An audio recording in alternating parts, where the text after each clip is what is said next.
Assalamualaikum warahmatullahi wabarakatuh. Bismillahirrahmanirrahim.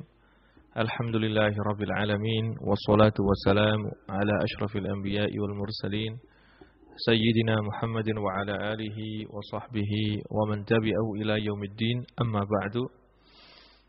Para pendengar yang saya muliakan, alhamdulillah, seperti biasa pada malam hari ini kita bisa bersua kembali dalam kajian rutin kita dalam kajian fikih, kajian kitab takrib.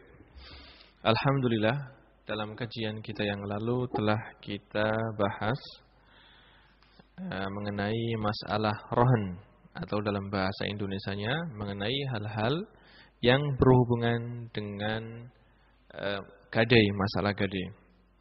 Dalam kajian kita kali ini kita akan membahas dan mempelajari masalah baru, yaitu kita akan membahas mengenai masalah hajar, yaitu kalau kita terjemahkan dalam bahasa Indonesia adalah mengenai masalah menahan orang untuk mentasarufkan harta atau membelanjakan harta karena sebab-sebab tertentu.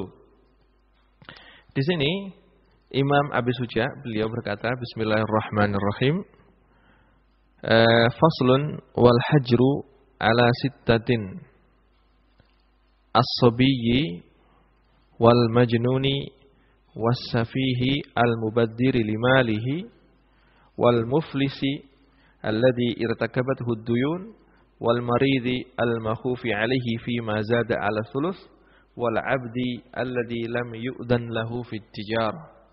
Yang artinya hajar atau penahanan untuk melakukan tasarruf ini itu terjadi atas 6 golongan. Yang pertama adalah atas as-sabi, seorang anak yang belum baligh, wal majnun, yang kedua adalah penahanan tasarruf atas orang yang gila, was-safi al-mubaddir limalihi, dan yang ketiga adalah atas orang safi yang menghambur-hamburkan hartanya.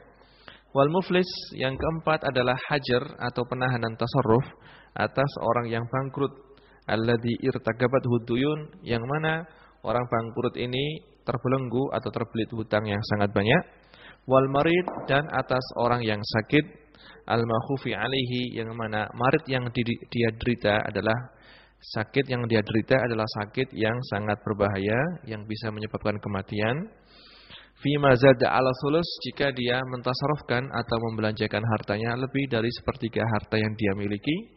Wal 'abdil ladzi lam yu'dzan lahu litijarah atau fit tijarah. Dan yang keenam, hajar ini terjadi atas seorang budak yang tidak diizini untuk melakukan perdagangan oleh sayyidnya atau oleh tuannya.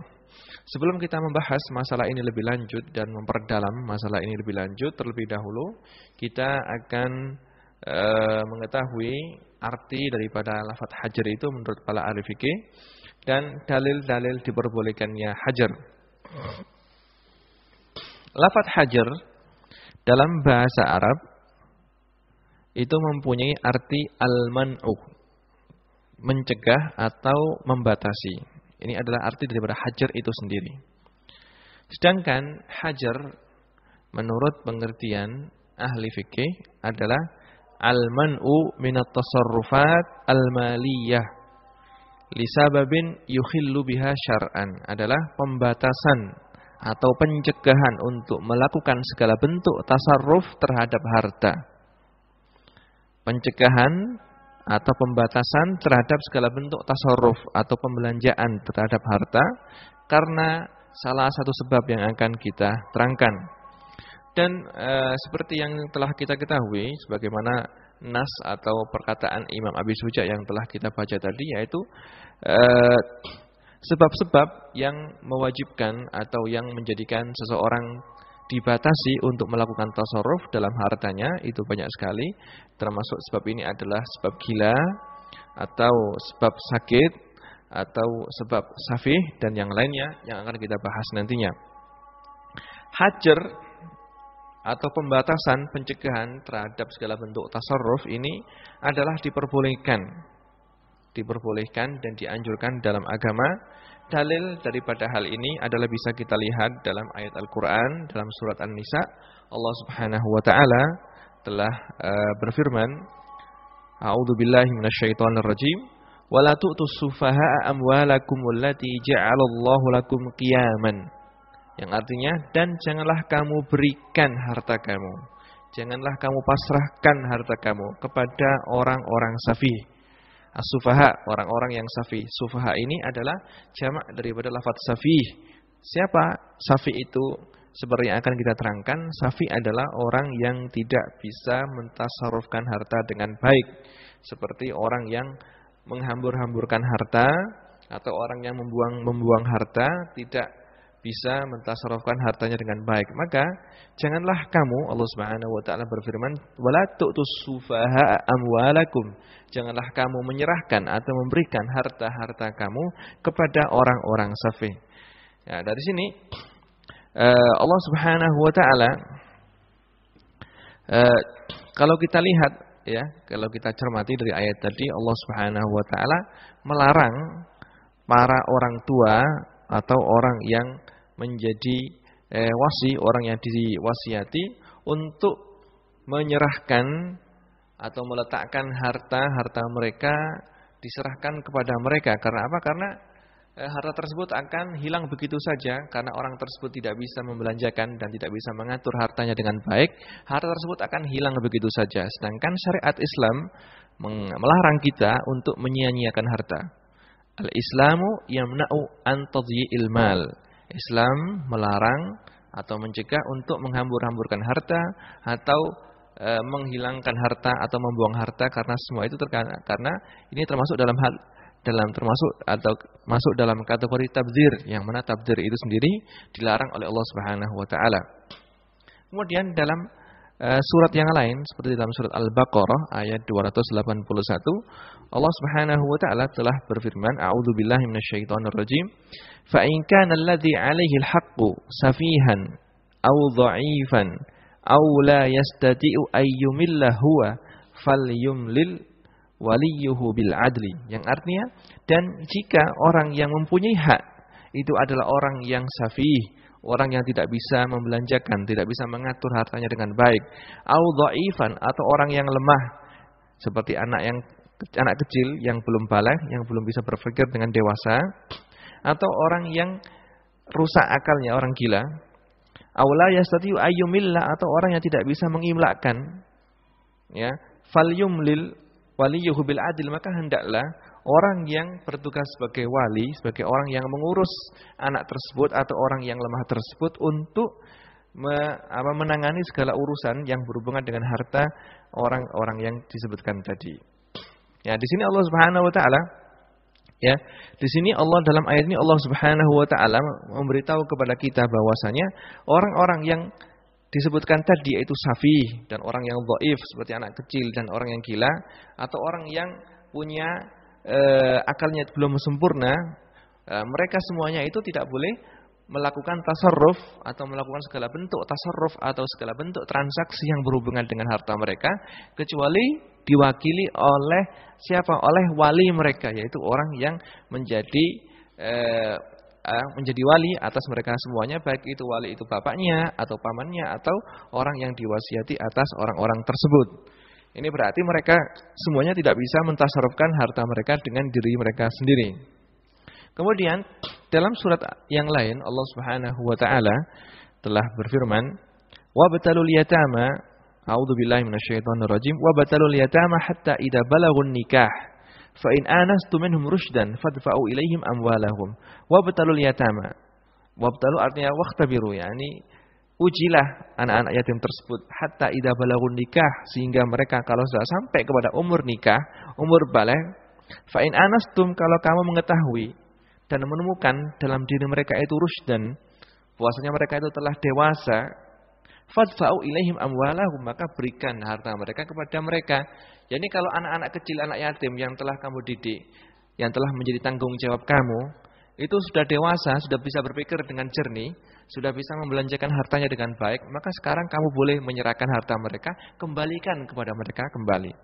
Tapi mafhumnya dari ayat ini, kalau mereka masih belum dewasa, masih belum bisa membelanjakan dan memegang harta mereka dengan sendirinya, dikhawatirkan mereka akan berbuat ceroboh, maka jangan kasihkan kepada mereka. Ini adalah mafhum dari ayat yang telah saya baca tadi. Ya, dari ayat-ayat ini kita bisa mengetahui bahwasanya selagi orang tersebut belum balagha rusyd, tidak bisa melakukan tasarruf dengan sendiri karena masih kecil atau karena gila dan yang lainnya, maka kita tidak diperbolehkan memberikan harta tersebut kepada mereka. Dan yang melakukan transaksi atas harta mereka adalah diwakili oleh orang lain, baik itu wali atau yang lainnya. Adapun dalil yang bisa kita lihat dari sunnah Rasulullah SAW adalah sebagaimana dalam sebuah hadis yang diriwayatkan oleh Imam Baihaqi dan guru beliau yaitu Imam Hakim radhiyallahu anhuma. Mereka meriwayatkan sebuah hadis dari sahabat Abdurrahman bin Ka'ab an abihi anna Nabiy sallallahu alaihi wasallam hajara ala Mu'ad malahu wa ba'ahu ala dainin kana alaihi. Rasulullah sallallahu alaihi wasallam ketika itu melihat sahabat Mu'ad bin Jabal mempunyai hutang yang banyak, dan ketika itu Rasulullah sallallahu alaihi wasallam mencegah sahabat Mu'ad untuk melakukan segala bentuk transaksi terhadap harta yang dia miliki. Karena apa? Karena harta tersebut akan dijual oleh Rasulullah sallallahu alaihi wasallam, dan hasil daripada penjualan tersebut akan dibagikan kepada semua orang yang menghutanginya. Juga dalam sebuah hadis, berarti ini dalam sebuah hadis ya, dalam hadis yang lain yang diriwayatkan oleh Imam Bukhari dan Imam Muslim, bahwasanya sahabat Ibnu Umar radhiyallahu anhu telah berkata, "Aradtu 'ala Nabi sallallahu alaihi wasallam, uritu 'ala Nabi sallallahu alaihi wasallam yauma Uhud wa ana ibnu 14 sanah falam yujizni wa uritu 'alaihi yaumal khandaq wa ana ibnu 15 sana fa ajazani." Ketika itu sahabat Abdullah bin Umar ya, beliau sangat ingin sekali untuk berperang bersama Rasulullah sallallahu alaihi wasallam, untuk musyarakah atau partisipasi untuk ikut perang, untuk ikut jihad bersama Rasulullah sallallahu alaihi wasallam. Dulu itu para sahabat meskipun umur mereka masih kecil, mereka himmah atau semangat mereka untuk berjuang itu sangat tinggi sekali. Sehingga ketika itu para anak kecil itu berlomba-lomba untuk pergi kepada Rasulullah sallallahu alaihi wasallam untuk ikut serta berjihad bersama Rasulullah sallallahu alaihi wasallam. Maka ketika Rasulullah sallallahu alaihi wasallam menghadapi perang Uhud,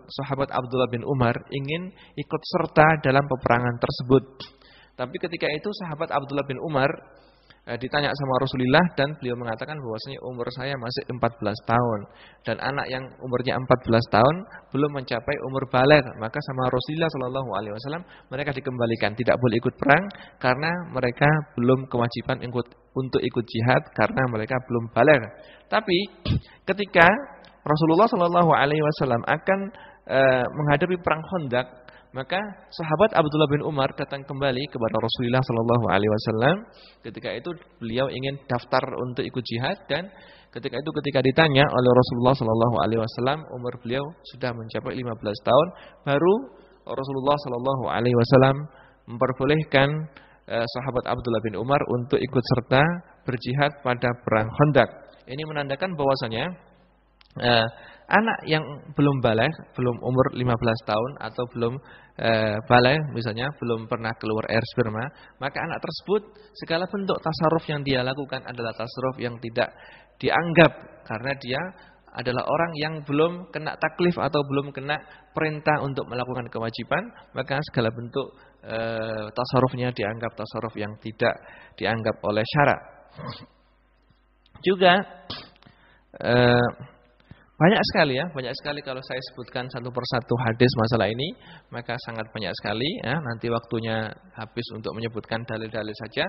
Yang penting para ulama telah sepakat bahwasanya hajar atau pembatasan dan pencegahan untuk melakukan segala bentuk transaksi atau tasarruf atas harta itu diperbolehkan dan dianjurkan atas orang-orang yang saya sebutkan tadi, atas orang yang masih kecil atau orang gila atau orang safi atau orang yang muflis, orang yang bangkrut, yang mana mereka semuanya tidak diperbolehkan untuk mentasarrufkan karena itu semuanya adalah demi kemaslahatan untuk diri mereka sendiri.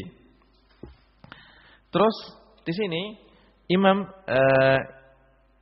Abi Suja secara garis besar beliau menyebutkan bahwasanya hajar ini akan terjadi untuk 6 orang ya. Hajar ini wajib untuk terjadi atas 6 orang dan beliau menyebutkan ke-6 orang ini.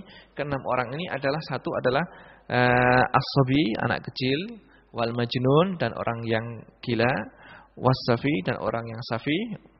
Terus wal muflis, orang yang bangkrut. Yang keempat, yang kelima adalah al-marid, orang yang dalam keadaan sakit yang sangat kritis ya. Terus yang kelima, yang keenam adalah al-abdu alladzi lam yu'dan fid tijarah, yaitu hamba saya yang tidak diizini oleh tuannya untuk melakukan segala bentuk perdagangan.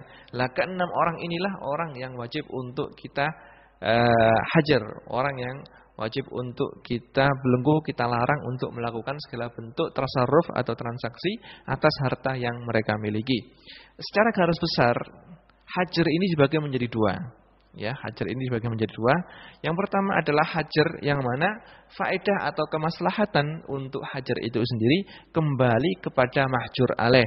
Kemaslahatan daripada hajar itu kembali kepada diri orang yang dihajar itu sendiri.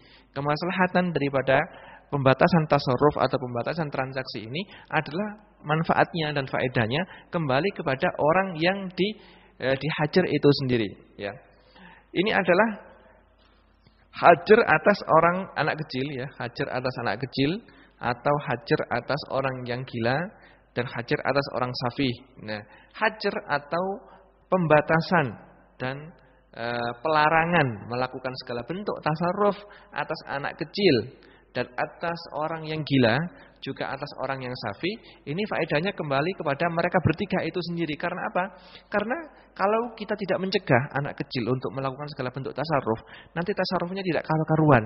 Nanti dia karena belum dewasa dan belum bisa mengerti harga atau nilai daripada sebuah harta, dia akan membelanjakan dan mengobral hartanya begitu saja sehingga harta yang dia miliki akan habis begitu saja. Maka hajar atas anak kecil ini adalah faedahnya kembali kepada anak kecil itu sendiri. Begitu juga hajar atas orang gila, hajar ini maslahat atau faedahnya kembali kepada orang gila itu sendiri. Kalau kita memperbolehkan orang gila untuk melakukan segala bentuk transaksi jual beli atau yang lainnya, maka dalam sekejap harta dia akan hilang karena dia tidak mengerti nilai daripada harta yang dia miliki, dia akan ditipu oleh orang dengan mudah karena dia orang gila.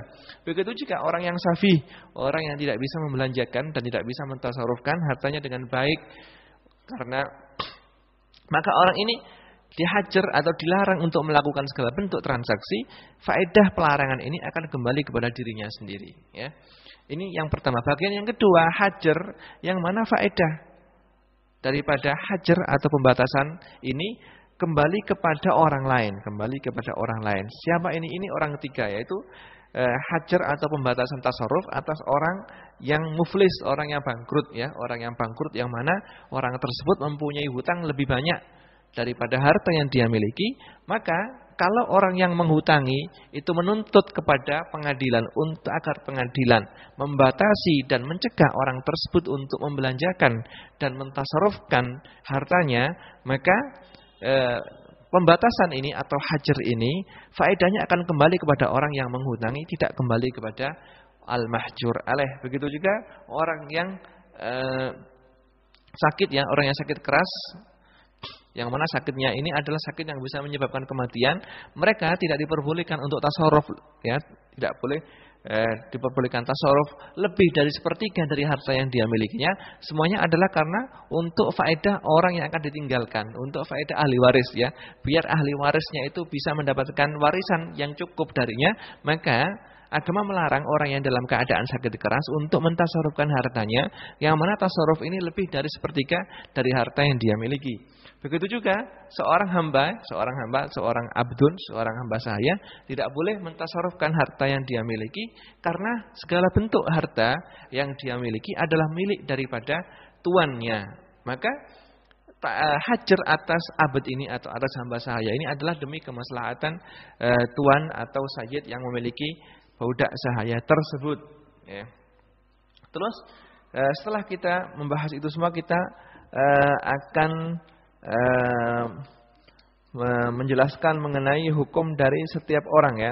Kita akan menjelaskan hukum dari setiap orang yang terkena mahjur alaih di sini Imam Abu Syuja menyebutkan yang pertama adalah as-sobi, adalah anak kecil ya. Anak kecil yang dimaksud dengan sobi di sini adalah anak yang belum baligh, anak yang belum umur 15 tahun atau anak yang belum pernah mengeluarkan air sperma, maka anak ini dihukumi sobi, dihukumi sobi yang tidak diperbolehkan untuk melakukan segala bentuk tasarruf atau melakukan segala bentuk transaksi. Begitu juga as-safi. Siapa safi itu? Safi adalah orang seperti yang saya terangkan tadi, adalah orang yang tidak bisa membelanjakan hartanya dengan baik, orang yang tidak bisa membelanjakan hartanya dengan baik dan tidak mengerti kemaslahatan untuk dirinya sendiri.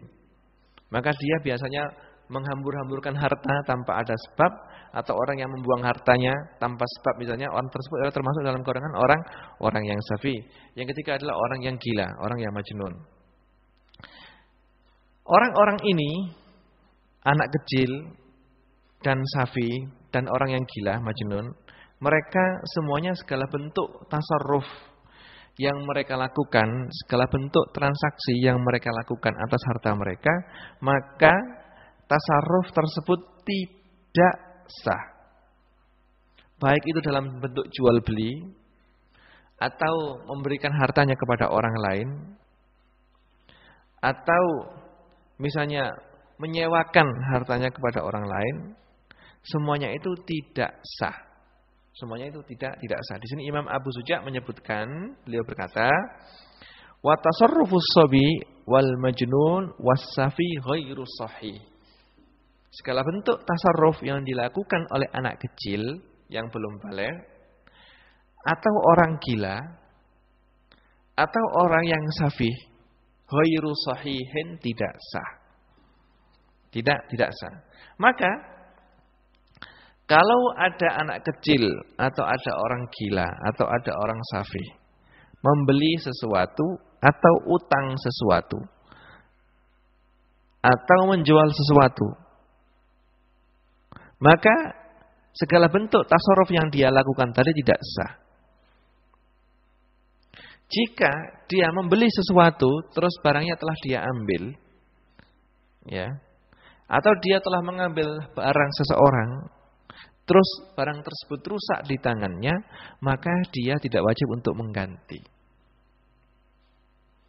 Jika dia membeli sesuatu misalnya, terus barang yang dibeli telah diambil, terus barangnya rusak, misalnya, ya, anak kecil misalnya, atau utang misalnya, atau meminjam barang kepada orang lain, terus dirusakkan, maka orang yang menjual atau memberikan barang tadi tidak boleh menuntut anak kecil tadi, karena segala bentuk tasarruf yang dilakukan anak kecil hukumnya adalah tidak sah.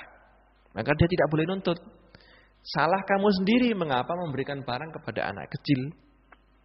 Salah kamu sendiri mengapa memberikan uang kepada orang gila.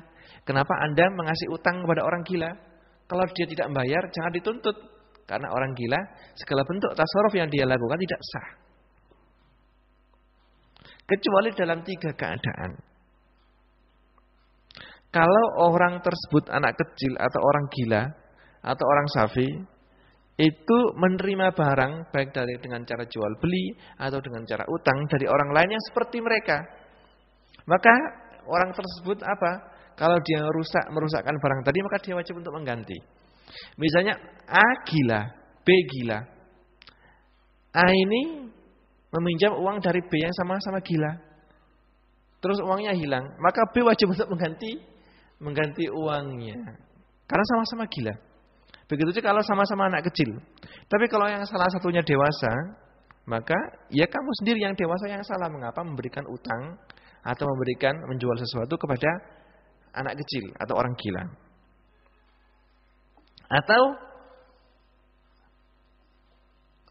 seseorang menjual barang kepada anak kecil atau memberikan barang kepada orang gila misalnya, baik itu utang atau dengan jual beli, terus dia ingin ketika sadar ingin mengambil barang itu kembali, tapi si gila tadi tidak memberikannya, terus rusak barangnya, maka orang yang gila tadi yang menanggung kerusakan tadi, karena orang yang telah menjual tadi telah ingin mengambil barangnya tadi, cuma orang gila tersebut tidak mengembalikannya. Maka dalam keadaan seperti ini orang gila tadi yang menanggung Yang menanggung berarti walinya, orang yang menjadi wali, baik saudaranya atau bapaknya yang memberikan ganti atas kerusakan barang yang dia ambil. Ini dalam keadaan seperti ini, dia yang menanggung. Tapi dalam keadaan selain keadaan yang saya sebutkan ini, maka orang yang memberikan barang kepada anak kecil atau orang gila atau orang yang safih, maka dia sendiri yang bersalah.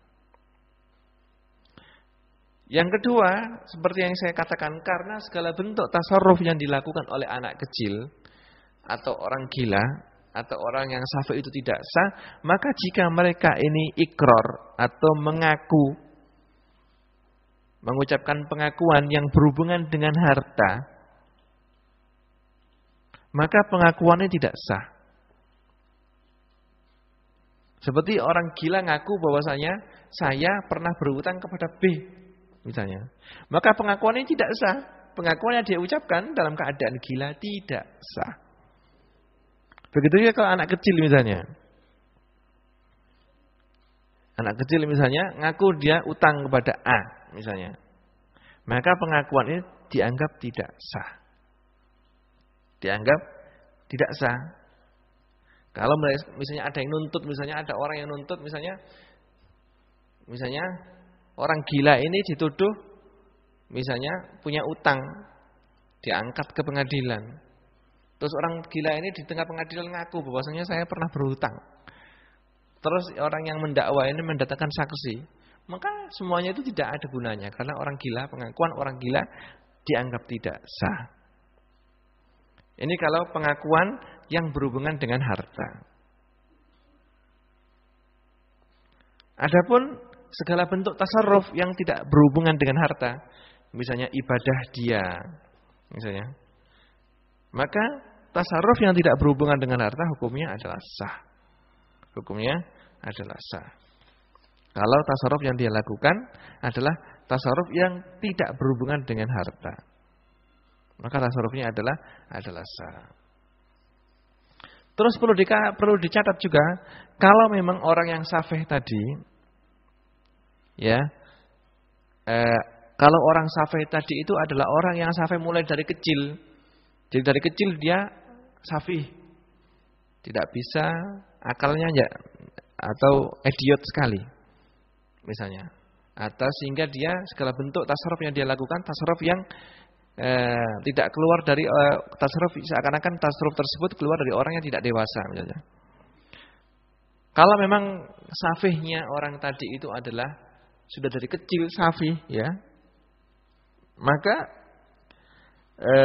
dalam hal ini untuk melakukan hajar atau untuk melakukan pembelengguan atau pembatasan dalam melakukan tasarruf tidak perlu keputusan resmi dari pihak kehakiman atau dari pihak qadhi.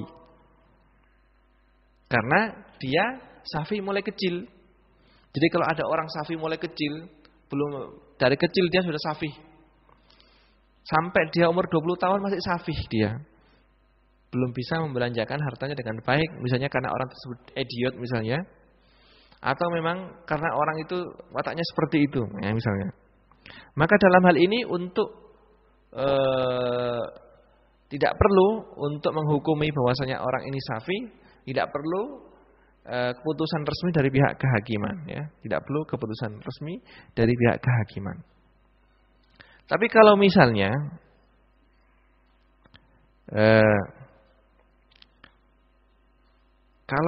orang tersebut kecil terus tumbuh dewasa, terus dewasa dan orangnya dewasa seperti orang yang lainnya. Kecil, balik, terus dewasa. Bisa membelanjakan hartanya dengan biasa, ya. Kemudian tara'a alaihi safah. Kemudian datanglah safi karena dia terkena kasus sesuatu sehingga dia jadi safih. Subhanallah, ya. Maka orang tersebut tidak bisa kita hukumi safih, tidak boleh untuk melakukan segala bentuk tasarruf kecuali atas keputusan dari pihak kehakiman. Sehingga pihak qadhi atau hakim memberikan pengumuman bahwasanya orang ini tidak boleh kita tasarruf sama orang ini dalam bentuk transaksi apa saja, karena orang ini adalah sudah terbilang orang yang safih, yang kita tidak diperbolehkan untuk melakukan segala bentuk transaksi bersamanya. Ini kalau memang dia safinya itu datang baru ya, tidak dari kecil, tapi dari kecil dia dewasa, akalnya normal sampai dia besar, terus dia terkena sesuatu misalnya, baik itu tekanan batin atau misalnya gila misalnya, maka untuk menghukumi orang itu safi apa enggak perlu keputusan dari pihak mahkamah. Terus perlu diperhatikan orang-orang tadi yaitu anak kecil dan orang gila dan orang safi kan tidak sah segala bentuk tasarrufnya. Maka yang melakukan dan yang memutar hartanya, yang melakukan tasarruf untuk anak kecil tadi terhadap hartanya adalah diwakili oleh orang lain yang dewasa. Yaitu yang disebut wali. Ya, yang disebut wali. Jadi dia orang tiga tadi, orang safi dan orang gila dan orang anak kecil tidak boleh ya melakukan segala bentuk tasarruf karena tasarrufnya tidak sah. Tapi yang mewakili tiga orang tadi adalah walinya. Baik itu bapaknya atau kakeknya atau orang yang diwasiati untuk merawat anak-anak tersebut atau orang-orang tadi. Dan segala bentuk tasarruf yang dilakukan oleh wali, baik walinya sobi, walinya anak kecil, atau walinya orang yang gila atau walinya orang safi, haruslah tasarruf yang ada manfaatnya, ada maslahatnya untuk anak tadi atau untuk orang yang gila tadi. Dalam fikih tasarruful wali manutun bil maslahah, segala bentuk tasarruf wali terhadap harta dari orang yang diwalinya, harta anak kecil atau harta orang gila, maka tasarrufnya harus ada manfaatnya, ada faedahnya, kembali kepada anak tersebut, kembali kepada orang yang dirawatnya. Maka dia wajib untuk menjaga harta anak kecil atau harta orang gila, jangan sampai rusak. Dia juga berkewajiban untuk mengembangkan harta tadi sebatas kemampuan yang dia milikinya. Dia juga boleh mempergunakan harta tadi untuk berdagang misalnya, tapi dengan syarat perdagangan tersebut ada maslahah. Ada maslahah yang kembali kepada harta yang dimiliki oleh anak kecil tadi. Ya, karena Allah Subhanahu wa taala di sini telah berfirman wala tu'tus sufaha amwalakumul lati ja'alallahu lakum qiyaman warzuquhum fiha. Para ulama mengatakan firman Allah warzuquhum fiha ini Allah Subhanahu wa taala memakai ta'bir farzuquhum fiha dan berilah mereka rezeki fiha di dalam harta mereka. Dan tidak memakai kata-kata minha dari harta. Berarti para ulama memahami dari kata-kata ini berarti wali wajib untuk memberikan infak ya, memberikan belanja atau infak atas keperluan, memberikan atau membelikan uang atau memberikan memenuhi kebutuhan ya, memenuhi kebutuhan anak kecil tadi atau orang gila tadi fiha, bukan dari harta yang mereka miliki, tapi di sini pakai ta'bir warzuquhum fiha.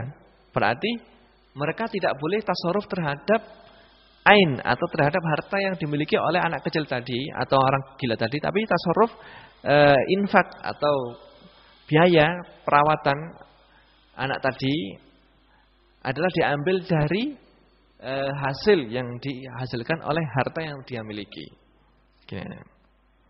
Maka yang seperti saya katakan tadi, sebagai seorang wali, maka dia berkewajiban untuk menjaga harta tersebut jangan sampai rusak dan berkewajiban untuk mengembangkan harta tadi, karena hasil atau laba dari pengembangan harta tadi ditasarrufkan untuk keperluan daripada anak yang kecil tadi atau orang gila tadi. Ini bisa kita pahami dari firman Allah warzuquhum fiha. Nah, sekarang kita katakan bahwasanya wali wajib untuk menjaga dan mengembangkan harta anak kecil. Apakah wali dalam hal ini boleh mengambil upah? Ya, karena dia otomatis dia berusaha dan menyisihkan sebagian waktunya untuk merawat harta tadi. Apakah dia boleh untuk mengambil upah dari upaya yang telah dia lakukan untuk mengembangkan hartanya anak kecil tadi? Di sini Allah Subhanahu wa taala ya telah berfirman, wa man kana ghaniyan falyasta'fif wa man kana faqiran falyakul bil ma'ruf. Wa man kana ghaniyan dan barang siapa yang kaya falyasta'fif, sudah jangan ngambil. Wa man kana faqiran, kalau dia yang fakir dan butuh, falyakul bil ma'ruf, maka dia boleh mengambil, falyakul pakai ibarat ma'kul, mengambil dari harta anak kecil tadi bil ma'ruf, dengan cukup dengan upah, yakni sekedar upah daripada hasil jeripaya yang telah dia lakukan. Jadi boleh bagi wali kalau memang dia itu fakir dan butuh. Ya. Karena orang dalam mengembangkan atau menjaga harta orang lain atau mengembangkan harta orang lain itu kan butuh waktu dan butuh tenaga. Maka kalau dia fakir, dia butuh mengambil sekedar upah dari apa yang telah dia lakukan. Kalau dia fakir dan butuh. Tapi kalau dia adalah orang yang kaya, maka tidak diperbolehkan. Itu berdasarkan apa? Berdasarkan ayat yang saya baca tadi. Wa man kana ghaniyan falyasta'fif. Dan barang siapa yang kaya falyasta'fif, maka hendaklah dia jangan ngambil. Wa man kana faqiran, kalau dia adalah orang yang fakir yang butuh, falyakul bil ma'ruf, maka hendaklah mengambil dengan baik, yaitu sesuai dengan upah yang dia berhak untuk mengambil dari harta anak kecil tadi atau dari harta orang gila tadi. Ini adalah hajar atau pembatasan pembelengguan harta, pembatasan tasarruf bagi anak kecil atau orang gila dan orang yang safi. Terus kita untuk bagian yang kedua, yaitu hajar atau pembatasan tasarruf, yang mana faedah daripada hajar ini sendiri kembali kepada orang lain, bukan kembali kepada orang yang mahjur alaih, yaitu hajar terhadap orang yang muflis, orang yang bangkrut, dan hajar terhadap orang yang menderita sakit yang keras, dan hajar terhadap seorang budak. Nah, yang pertama hajar terhadap orang yang muflis, ya, orang yang muflis. Siapakah orang yang muflis itu? Kata-kata muflis ini kalau kita lihat dari kamus bahasa Arab berasal dari kata al-falsi. Al-falsu yang artinya adalah uang receh. Fulus itu kalau kita terjemahkan dalam bahasa Indonesia uang receh, uang kecil, ya. Tapi kalau kita lihat kata-kata muflis, ya, muflis menurut istilah para ahli fikih adalah man tarakamat alaihi duyunun halatun zaidatun ala malihi, yaitu orang yang terkena utang, orang yang terbelit hutang, yang mana hutang tersebut lebih banyak daripada harta yang dia miliki. Seandainya semua hartanya dijual untuk membayar hutang yang dia tanggung, itu tidak cukup. Dan disyaratkan hutang ini adalah hutang yang sudah jatuh temponya, hutang yang sudah jatuh temponya. Dan muflis ini, ya, untuk masalah muflis ini ada beberapa hukum yang perlu kita bahas. Yang pertama adalah tidak diperbolehkan bagi seorang hakim, ya, atau qadhi untuk menghajar, untuk memberikan hukuman membelenggu atau membatasi tasarruf atas orang yang muflis, orang yang bangkrut, kecuali kalau memang orang bangkrut tadi hutang yang dia tanggung itu lebih banyak daripada hartanya. Jadi hajar terhadap orang yang muflis, orang yang bangkrut ini tidak diperbolehkan. Kalau misalnya si fulan Zaid ini bangkrut, maka orang yang mengutangi dia seandainya mengajukan gugatan kepada pengadilan agar si Zaid ini tidak boleh melakukan segala bentuk transaksi, maka sebagai seorang qadhi atau hakim itu melihat terlebih dahulu apakah harta yang dimiliki oleh si Zaid ini cukup enggak untuk membayar hutangnya. Lah, selagi harta yang dia miliki ini masih lebih banyak daripada hutang yang dia tanggung, maka dia tidak boleh untuk dihajar. Tidak boleh kita hukumi bahwasanya dia tidak boleh melakukan segala bentuk tasarruf karena harta yang dia miliki masih lebih banyak daripada hutang yang dia tanggung. Kalau memang besar harta yang dia miliki, kalau dijual misalnya, itu persis sama dengan hutang. Jadi kalau misalnya hutangnya itu 3 miliar. Lah, harta yang dia miliki kalau dijual semuanya itu persis 3 miliar. Maka dalam keadaan seperti ini juga tidak boleh dihajar, tidak boleh ada hukum yang keluar dari mahkamah bahwasanya orang ini kena hajar, tidak diperbolehkan. Diperbolehkan kapan? Kalau memang utang yang dia miliki itu lebih banyak daripada harta utang yang dia tanggung lebih banyak daripada barang yang dia miliki. Yang kedua, kita tidak boleh menjatuhkan hukuman hajar atas orang yang muflis kecuali atas tuntutan dari orang yang menghutanginya.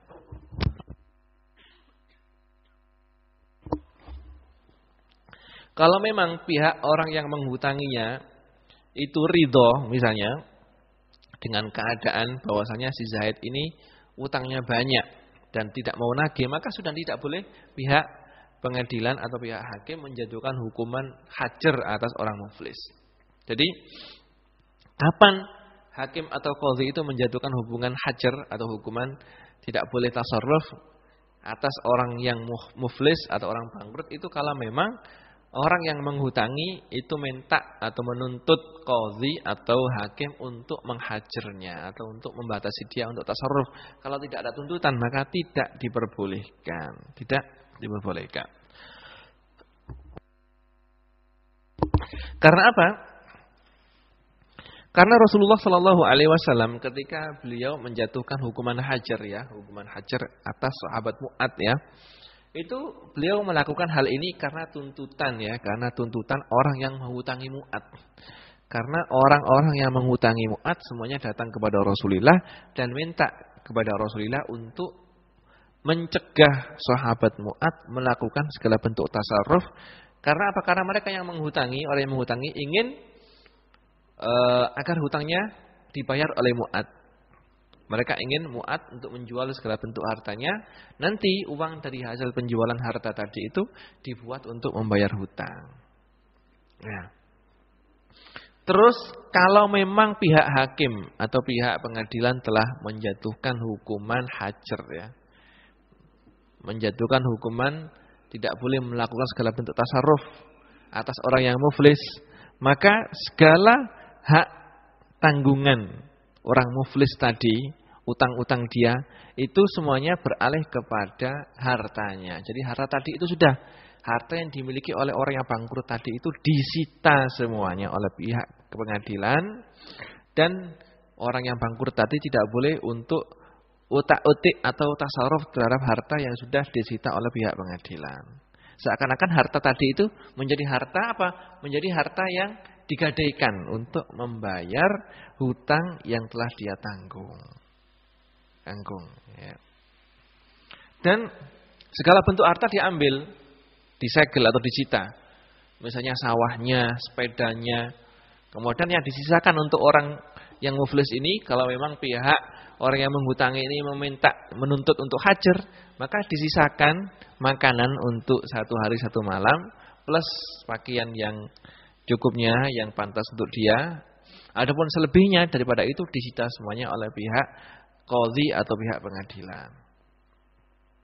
Terus disunahkan bagi pihak pengadilan atau pihak qadhi untuk mengumumkan bahwasanya si fulan ini adalah orang yang muflis, orang yang bangkrut, dan bagi semua pihak tidak diperbolehkan melakukan segala bentuk tasarruf atau transaksi yang berhubungan dengan harta orang yang sudah bangkrut tadi. Ini diumumkan, misalnya diumumkan di radio atau diumumkan di surat kabar, pokoknya diumumkan secara resmi bahwasanya pihak pengadilan telah menghukumi atau menjatuhkan hukuman hajar, yaitu pembatasan atau pelarangan untuk melakukan tasarruf atas si fulan, karena si fulan ini adalah orang yang muflis, orang yang bangkrut dan hutangnya lebih banyak daripada harta yang dia miliki. Itu sunnah untuk diumumkan di khalayak ramai, sehingga apa? Sehingga masyarakat ya, sehingga masyarakat pada ngerti dan menjauhi untuk melakukan tasarruf dengan orang yang bangkrut tadi. Ini adalah hukum-hukum yang berhubungan dengan orang yang muflis, yang insya Allah untuk hukum yang berhubungan dengan, masih banyak sih hukum-hukum yang lainnya yang berhubungan dengan orang yang muflis, orang yang bangkrut atau orang yang sakit, juga seorang hamba, yang insya Allah akan kita terangkan dalam kajian kita yang akan datang. Untuk pertemuan kita pada kali ini kita cukupkan sekian karena waktunya tidak cukup. Mudah-mudahan apa yang telah kita kaji bisa kita fahami, dan mudah-mudahan apa yang telah kita kaji dijadikan oleh Allah Subhanahu wa taala sebagai ilmu yang manfaat Nas'alullah subhanahu wa ta'ala ayaj'ala ilmana hujjatan lana la hujjatan alaina. Wa sallallahu ala sayyidina Muhammadin wa ala alihi wa sahbihi wa sallam. Subhana rabbika rabbil izzati amma yasifun. Wa salamun alal mursalin walhamdulillahi rabbil alamin. Wassalamu alaikum warahmatullahi wabarakatuh.